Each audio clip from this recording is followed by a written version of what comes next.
Bonjour à tous, nous sommes jeudi 19, bienvenue dans le cours de français. Alors j'écoute mes vidéos après coup, je vois que de temps en temps il y a des petits blancs, le micro a l'air de ne pas capter. J'en ai changé parce que les premières vidéos n'étaient vraiment pas assez fortes donc en son. Donc bon voilà, j'espère que ça va aller, je ne m'explique pas pourquoi il y a des coupures, je n'ai pas changé mes réglages. Donc on verra bien pour cette vidéo, j'espère qu'il n'y en aura pas. Alors je vous disais dans la précédente vidéo que j'allais vous parler un petit peu des emplois des temps composés et puis j'ai oublié. Alors voilà, là je commence donc page 70 du cahier d'exercice si vous voulez la regarder avec moi. Donc le passé composé est le plus que parfait de l'indicatif. Alors par rapport donc à nos temps simples et nos temps composés, je vais revenir une page ou deux en arrière. Voilà, page 67, je vous rappelle, vous avez le tableau des temps simples avec des exemples et le tableau des temps composés avec d'autres exemples. Ça vous permet de vous situer en même temps que le schéma que je vous avais montré la dernière fois. Existe. Petit zoom sur le passé composé et le plus des temps composés, on les a intéressants, je vous en parle donc rapidement.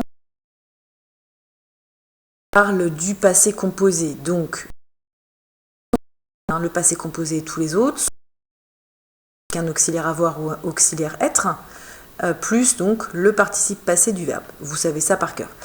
On vous informe que la plupart des verbes se conjuguent avec l'auxiliaire avoir. D'accord, j'ai connu. Au passage, je réactive nos connaissances d'une leçon juste avant de se quitter.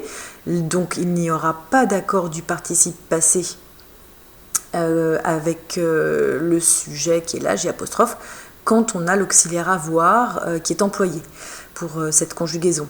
Donc, un participe passé employé avec l'auxiliaire avoir qui est là ne peut s'accorder qu'avec un COD qui serait devant le verbe, ce qui est assez rare, ce qui fait qu'il y a très peu d'accords. C'est pour ça aussi que dans les petites classes, on vous enseigne que le participe passé conjugué avec l'auxiliaire avoir ne s'accorde pas. Alors c'est pas vrai, il s'accorde avec le COD placé devant, mais il n'y en a pas beaucoup. On a quand même donc des verbes conjugués avec l'auxiliaire être, donc tout cela vont déclencher un accord, c'est le petit bonhomme qui vous le dit. Pensez à accorder le participe passé avec le sujet lorsque l'auxiliaire est être. C'est un peu bizarre comme formulation. Pensez à accorder le participe passé avec le sujet lorsque le verbe est conjugué avec l'auxiliaire être. Donc ça va être le cas de ces verbes bien connus, aller, arriver, devenir, entrer, mourir, naître, partir, rester, sortir, tomber, etc. Des verbes donc bien courts. Alors ça c'était un aparté. Donc sur notre valeur des temps composés, tous les temps composés expriment l'antériorité, donc une action passée qui se situe avant une autre. Donc si on est au passé composé, l'action se situe avant le présent. Si on est au plus que parfait, ça veut dire que l'action se situe avant l'imparfait. Si on est au passé antérieur, l'action se situe avant le passé simple, et ainsi de suite, d'où l'idée de bien connaître le tableau de correspondance temps simple, temps composé. Alors ça c'est très important, on devait survoler cette page comme ça c'est fait. On vous dit que le passé composé remplace le passé simple dans un récit de langue courante, dans la presse et à l'oral. Voilà pourquoi vous avez tellement de mal à l'écrit à sortir les passés simples, parce que à l'oral, dans la langue courante, donc dans la langue de tous les jours, voilà, ici, eh bien, on ne l'utilise pas le passé simple. On utilise du passé composé à sa place. Alors forcément, vous avez terriblement envie d'employer aussi le passé composé, alors que dans une rédaction, il faudra employer le passé simple. Voilà, petit aparté donc sur l'emploi des temps composés. Le seul emploi, la seule valeur, c'est la valeur d'antériorité par rapport au temps simple qui correspond. Donc je retourne là où nous en étions, à savoir la page des exercices que nous devions corriger. Voilà, donc je vous avais donné mardi tous les exercices à faire de ces pages 64 et 65, donc je vais vous afficher la correction.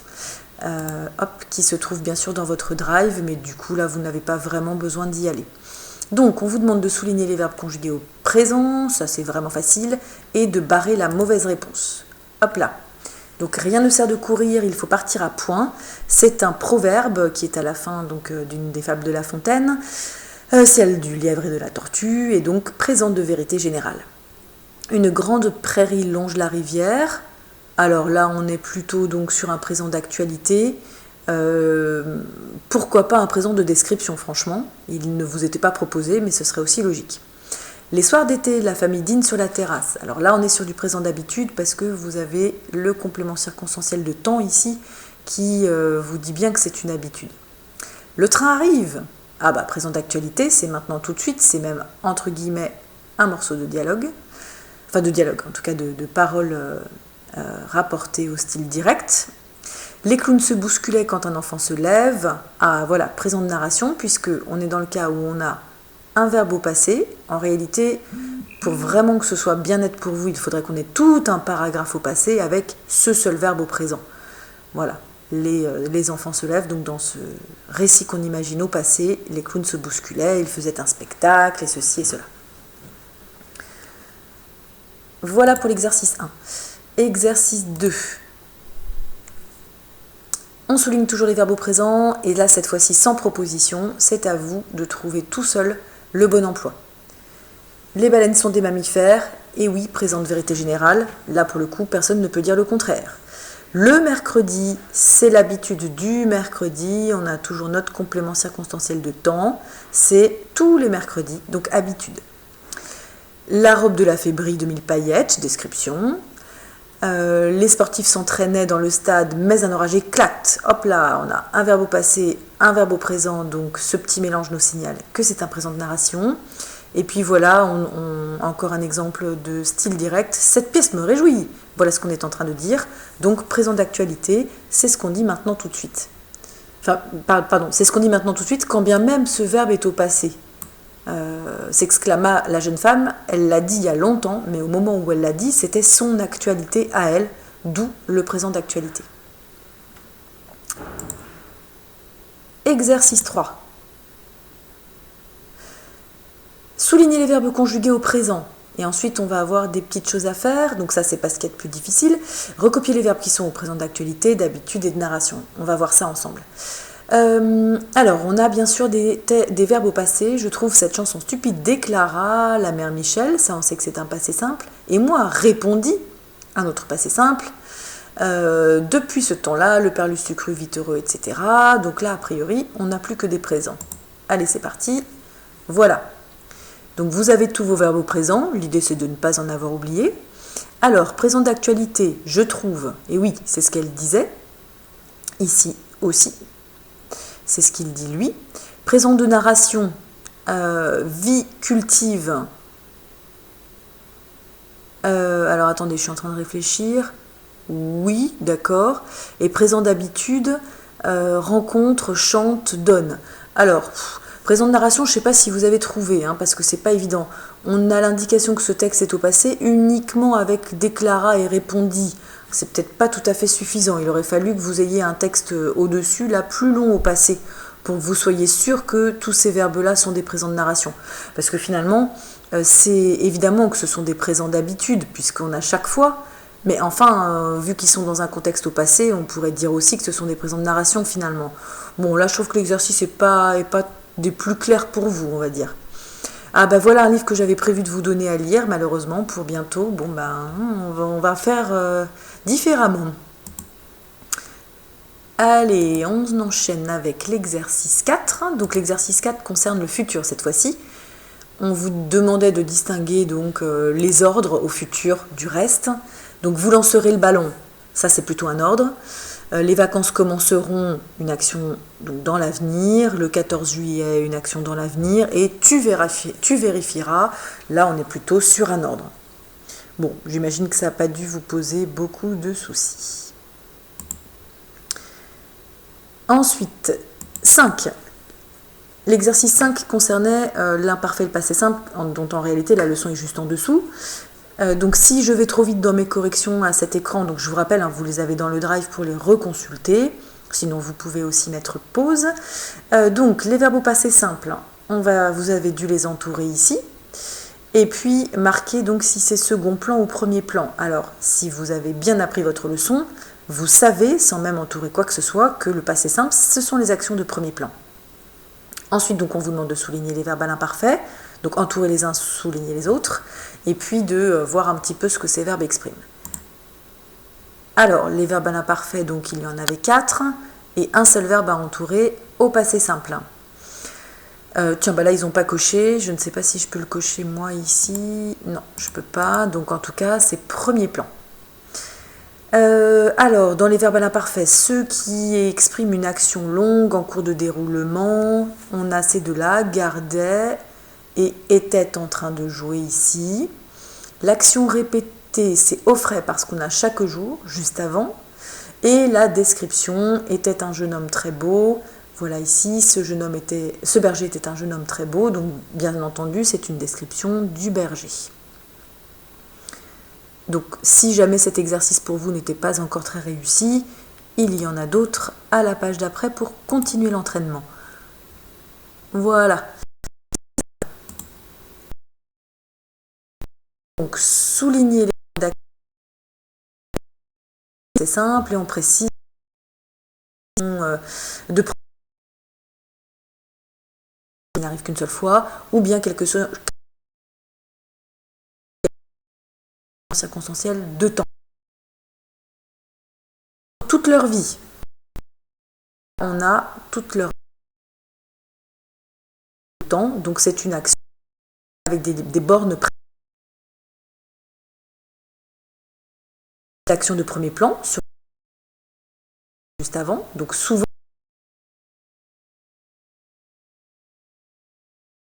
la nuit était calme, à minuit, un fois. Maintenant, si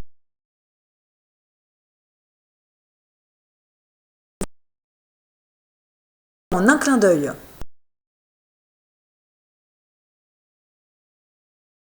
donc qui serait dire aussi que c'est de la manière,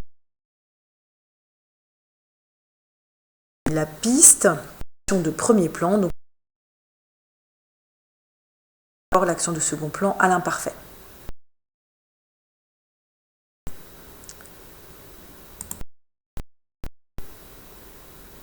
Nous passons au numéro 7.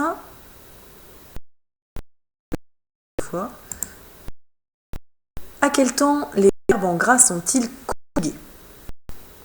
Et donc vous devez ensuite barrer la mauvaise réponse et justifier oralement votre choix. Alors, bien normalement, avec des terminaisons comme AIT, AIENT, la réponse doit être assez évidente, c'est l'imparfait. Barrer la mauvaise réponse, on va voir ça ensemble. Oh, chouette, on a bon, c'était l'imparfait. Donc chaque automne, c'est de la répétition avec chaque automne. Il s'arrêta. Les fumées montaient, tatati tatata, c'est de la description, on s'imagine le joli décor des fumées de cheminée. La fillette aperçut un homme qui pêchait au bord de la rivière. Bon, voilà, ça c'est une action secondaire, de second plan. Ce qui est important, c'est la fillette qui aperçoit l'homme, et non pas le fait qu'il pêche, ça c'est une action donc de second plan, c'est le décor. La voiture avançait lentement, voilà une action en cours de déroulement. On vous a mis un adverbe lentement, même pour bien vous faire sentir cette action en déroulement.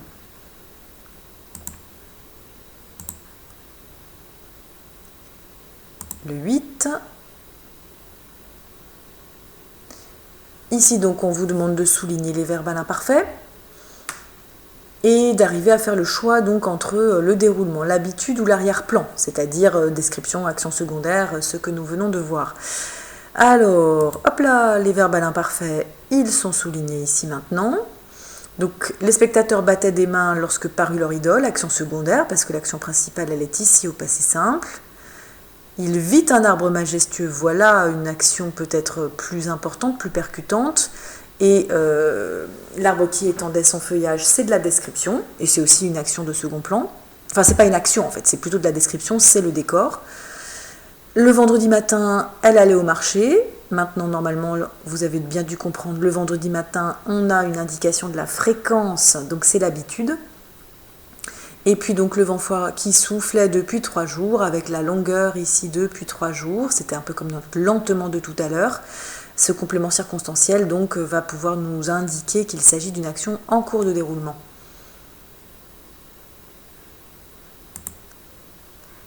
Le 9.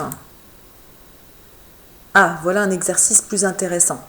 À vous donc de remplir imparfait ou passé simple.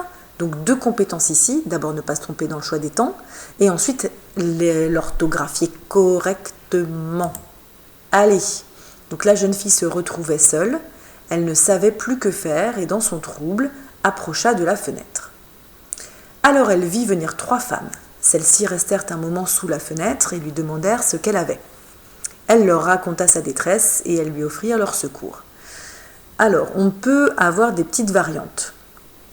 J'imagine que vous avez pu écrire « La jeune fille se retrouva seule, elle ne sut plus que faire et dans son trouble approcha de la fenêtre ». Ce serait tout à fait envisageable avec 3 actions successives. On a vu que c'était un emploi possible. Ça veut dire qu'on n'aurait pas l'indication de pourquoi la jeune fille s'est retrouvée seule tout d'un coup. Elle se retrouve seule, ça veut dire que ça c'est tout d'un coup. Mais forcément, on n'a pas le début du texte. Donc pourquoi pas ? En revanche, on ne pourrait pas dire elle voyait venir 3 femmes. C'est pas possible, ça c'est une action importante. Donc elle vit. Là c'est pareil, celles-ci restèrent et demandèrent, ça ce sont des actions de premier plan au passé simple, ce qu'elle avait ici c'est nécessairement de l'imparfait. Vous ne pourriez pas dire non plus, elle leur racontait, c'est bien une action de premier plan, elle leur raconta sa détresse. Voilà, donc à part ces 2 premiers verbes qu'on pourrait imaginer être au passé simple, pour le reste, vous n'aviez pas d'autre choix que ce qui vous était proposé ici. Ensuite, j'ai écrit un petit commentaire. Alors, le problème, c'est que si je vous affiche, voilà, vous voyez, on voit rien. Donc, je ne peux pas faire autrement que de vous le laisser à l'écran ici. Ça va être donc en tout petit. Alors, ce que j'ai écrit, moi, les 3 femmes lui demandèrent alors de quitter sa maison. Elle les suivit de bon cœur, le chemin fut long, mais le temps était clément et les oiseaux chantaient, ce qui rendit le voyage agréable malgré tout. Donc, j'ai mis un petit bout de description ici, était clément et chantait, pour avoir des verbes à l'imparfait. Le reste est au passé simple parce que tout ça fait partie des actions de premier plan, des actions vraiment importantes. Voilà, nous avons corrigé tous les exercices et donc je retourne à mon petit pronote pour vous remontrer ce qu'on fait demain. Donc demain, vendredi, étude de texte à partir du manuel, page 146, Ulysse défie les prétendants. Donc je vais vous demander maintenant de lire le texte, page 146-147 de vos manuels rouges que vous avez tous à la maison, puisqu'on avait les doubles en classe, donc ça au moins c'est bien. Vous lisez le texte et demain nous ferons l'analyse ensemble. Voilà, je vous rappelle aussi qu'en bas de cette vidéo, vous aurez le lien vers le répertoire du Drive dans lequel je range tous les exercices que nous venons de corriger. Et n'oubliez pas de me dire « Coucou, je suis connectée » s'il vous plaît. À très bientôt.